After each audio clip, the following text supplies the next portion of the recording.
करके आज तक सभापति महोदया सारे विपक्ष के भाषण को सुना।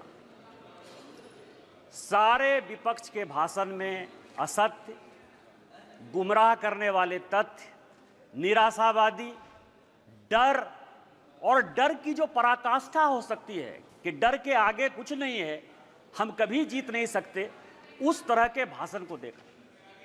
यहां विपक्ष के नेता ने भाषण दिया, सभापति महोदया, मैं वो नहीं हूं जो मैं दिखता हूं वो मैं नहीं हूं।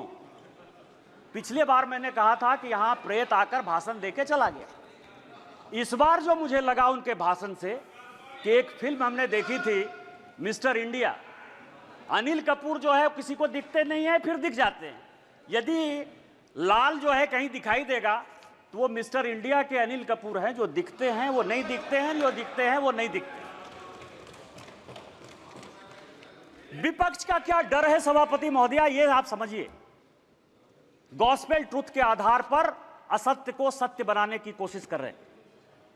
पूरा विपक्ष जो मुस्लिम की राजनीति करता रहा, आज हिंदू हिंदू चिल्ला रहा है। जिस लोकसभा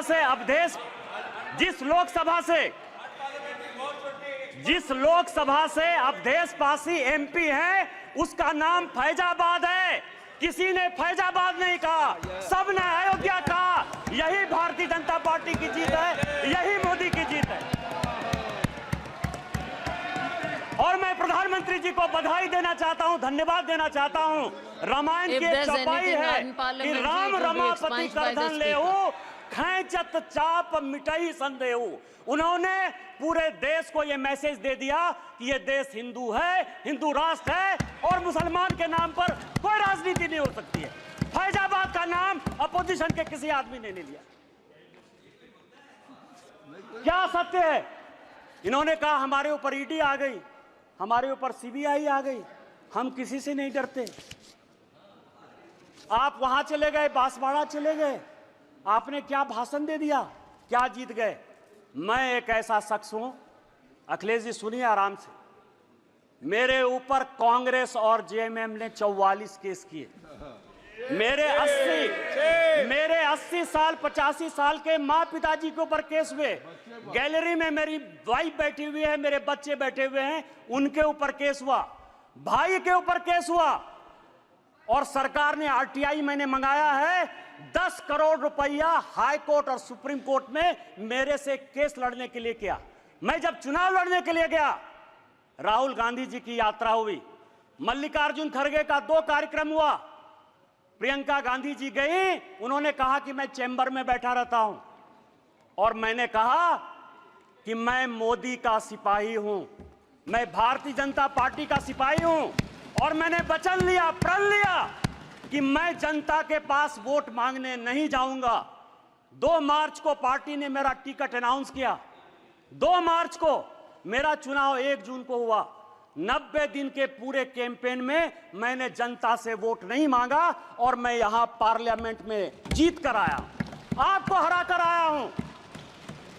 जिस क्षेत्र से हेमंत सोरेन विधायक हैं, उस जिले का मैं सांसद हूं, और आदिवासी बाहुल्य इलाके से मैं 10,000 वोट से जीत कर आया हूं। मेरा समय है, आप सुनिए, मेरा समय है, 5 मिनट में खत्म नहीं होगा ये बातें। किस तरह का सत्य और असत्य की बात कर रहे हो आप कह रहे हो, मुस्लिम की बात कर रहे हो, मंगलसूत्र की बात कर रहे हो कि प्रधानमंत्री जी ने घुसपैठिया कह दिया। हां, प्रधानमंत्री जी ने घुसपैठिया कह दिया। 2009 में सभापति महोदया आप मंत्री थी। 2009 से इस संसद में, इस सदन में मैं 200 बार बोल चुका हूं कि मैं जिस इलाके से आता हूं, बांग्लादेश, वहां बांग्लादेशी घुसपैठिया बढ़ा हुआ है संथाल परगना में। चाहे वो जामताड़ा हो, पाकुड़ हो, साहबगंज हो, मुर्शिदाबाद हो, मालदा हो, किशनगंज हो, अररिया हो। और हालत यह है, हमारी स्थिति यह है कि यहां विजय हांसदा बैठे हुए हैं, मैं उनसे पूछ रहा था, गोपीचक एक गांव है, गाय काट दिया, और गाय काटने का जब मुसलमानों ने प्रतिरोध किया, अभी 15 दिन पहले पूरे बांग्लादेश वहां से आके बांग्लादेशी घुसपैठिए जो अपने आप को पश्चिम बंगाल का नागरिक कहते हैं, उन्होंने हमारी बहू बेटी का इज्जत लूटा, उनके घर को जलाया, उनके घर को भगाया। आप कह रहे हो कि वो बांग्लादेशी घुसपैठिए नहीं है, उनकी जनसंख्या नहीं है। स्पीकर साहब पूरे देश भर में, मैं गोपी चक की बात कर रहा हूं। सभापति महोदया, पूरे देश में परिसीमन हो गया, पूरे देश में परिसीमन हो गया। आप आदिवासी की बात करते हो, आप पिछड़े की बात करते हो, हमारे यहाँ परिसीमन नहीं हुआ। आदिवासी की संख्या जो 36% थी वो 26% हो गई। ये पूरे देश को जानने की आवश्यकता है। 1 लोकसभा का सीट आदिवासी का और 3 विधानसभा का सीट घट रहा है। परिसीमन नहीं हो गया, घुसपैठिए बढ़ रहे हैं, आदिवासी लड़कियों के साथ शादी हो रही है, धर्मांतरण हो रहा है। इसके बाद भी आपको लगता है कि प्रधानमंत्री घुसपैठिए की बात नहीं करेंगे? किस तरह की राजनीति कर रहे हो आप? मैं आपको बताऊं, सभापति महोदय, शिव की बात होती है, हम उस विचारधारा के लोग हैं। अतजल गगरी छलकत जाए, जिसको कुछ समझ में नहीं आती। यदि आपको शिव का ही दिखाना था, गुरु नानक का दिखाना था, तो मंदिर चले जाते यार, गुरुद्वारा चले जाते। इस पार्लियामेंट में फोटो क्यों दिखा रहे? चले जाते ना।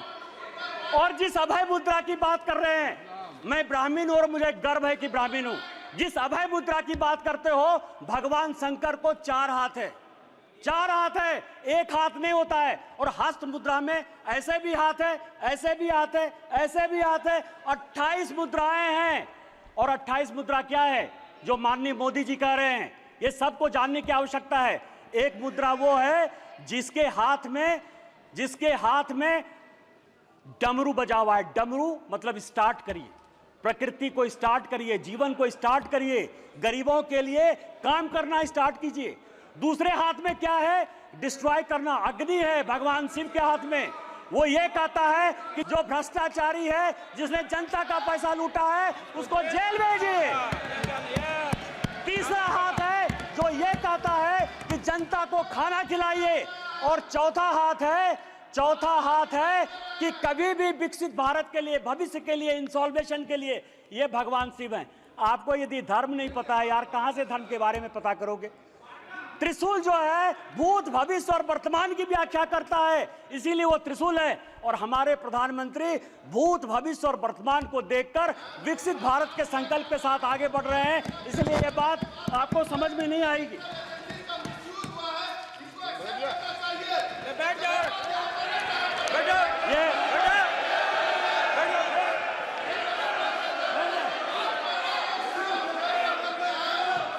ये सभापति महोदया, ये संविधान की बात करती हैं। अभी मैंने कहा मिसा जी, मैं आपके बारे में बोला, उन्होंने कहा कि मैं बोलूंगा। मिसा भारती जब पैदा हुई तो जेल में थे। मेरे गुरु गोविंदाचार्य उस वक्त वो भी जेल में थे, राम बहादुर राय भी जेल में थे। और लालू जी को राम बहादुर राय ने सजेस्ट किया कि अपनी बेटी का नाम मिसा रख दो, इसीलिए उनका नाम मिसा भारती।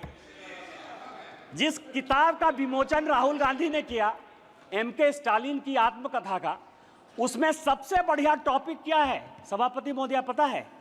कि इमरजेंसी में जो है मेरे पिताजी ने पुलिस को हैंडओवर कर दिया।